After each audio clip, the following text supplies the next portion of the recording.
Herkese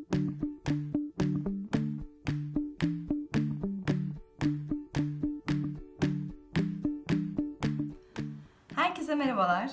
Bugün yeni yıl için güzel bir masa süsü hazırlayacağız. Gördüğünüz gibi böyle bir kasem var. Bunların kenarlarına böyle şekillerim var, stickerlar.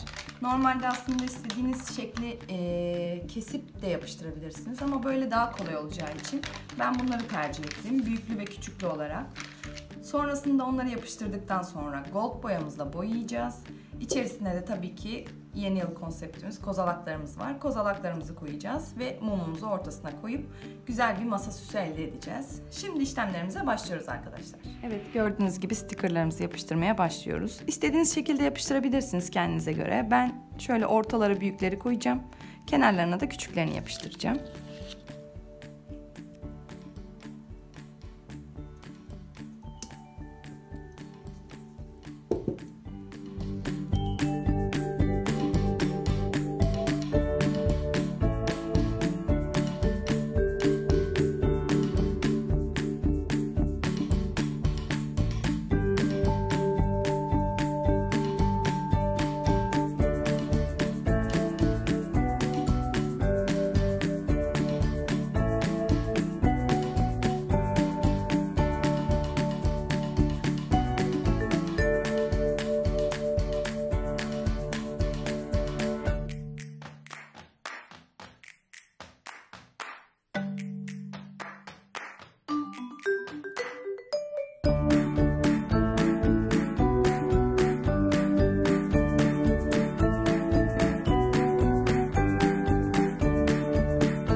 Evet arkadaşlar, gördüğünüz gibi stickerlarımızı bitirdik. Şimdi boyama aşamasına geldik. Gold sprey boyamızla boyayacağız ve içini süslemeye başlayacağız.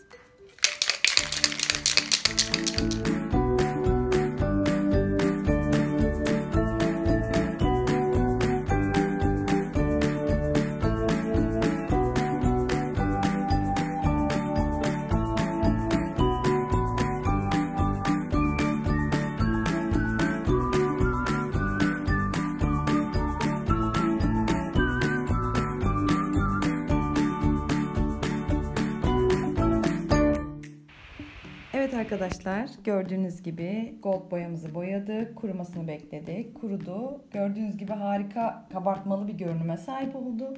Şimdi içerisine kozalaklarımızı, mumumuzu koyacağız ve işlemimizi bitireceğiz. Bu kadar kolay.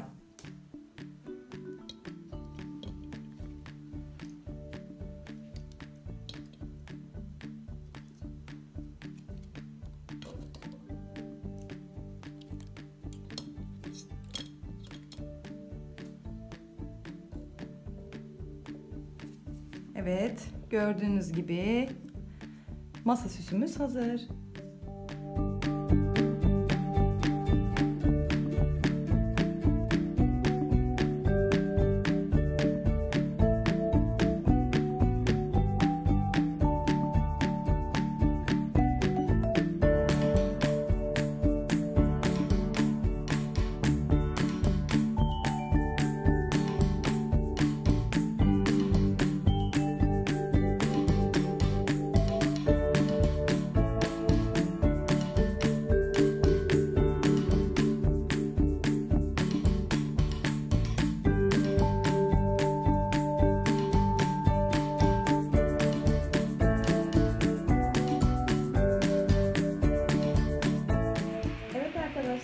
Gördüğünüz gibi masa süsümüz hazır oldu. Mumlarımızı da yaktık. Masamız harika görünüyor. Böyle videolarımızın devam etmesini istiyorsanız kanalımıza abone olmayı, yorum yapmayı, beğenmeyi unutmayın. Hoşça kalın.